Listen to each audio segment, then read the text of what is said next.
Magandang araw sa inyong lahat. Ako nga pala si Robbie Jesus Moreno, ang inyong tagapag-ulat sa Paksang Morpema. Narito ako upang talakayin ang mga uri at anyo ng Morpema. Bago tayo magsimula, ano nga ba ang Morpema? Morpema, pinakamaliit na unit ng isang salita na nagtataglay ng kahulugan. Maaaring ito ay salitang ugat o mga panlapi. Halimbawa, sa salitang magsasaka, ang sa ay salitang ugat na may kahulugang pagsasaka, habang ang magsa ay isang panlapi na nagpapakita ng tao na gumagawa ng aksyon. Narito naman ang dalawang uri ng morpema, ang morpemang leksikal at morpemang pangkayarian. Morpemang leksikal. Ito ay may tiyak na kahulugan at kabilang dito ang mga pangalan, panghalip, pandiwa at pang-abay. Halimbawa, magaling kumanta si Erlyn kaya siya ay nanalo sa singing contest.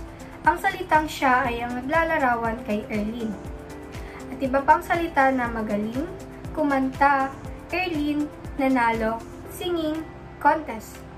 Dito nasasakop o nabibilang ang pangalan, pandiwa, panghalip at pang-abay.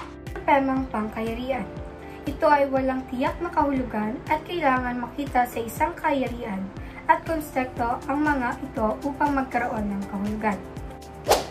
Halimbawa, sa pangungusap na ito, ang salitang si, kaya, ay, sa, ito ay ang mga pag-ugnay na inuugnay sa pangungusap. Kung wala ang mga ito, ay hindi tayo makakabuo ng kahulugan o pangungusap. Tatlong anyo ng morpema: morpemang ponema, morpemang salitang ugat, at morpemang panlapi. Morpemang ponema. Kung nababago ang kahulugang salita dahil sa pagdagdag ng ponemang A o kontraduksyon ng O sa A, ang A o ang O ay tinuturing ponema. Ito rin ay may kahulugang taglay na nagpapakita ng kasarian. Ang A na tumutukoy sa kasarian ng pambabae at ang O naman ay tumutukoy sa kasarian ng panlalaki. Narito ang mga halimbawa ng morpemang ponema: doktor, doktora. Sa salitang doktor na dinadagdagan ng morpemang A ay nagsasaad o nagpapakita ng pangkasarian ng babae. Senadora at senadora, kapitan at kapitana ay ang halimbawa ng morpemang ponema na nagsasaad ng pangkasarian ng babae at lalaki. Morpemang salitang ugat. Ito ay uri ng morpemang walang panlapi, ngunit ito ay may payak na anyo ng salita.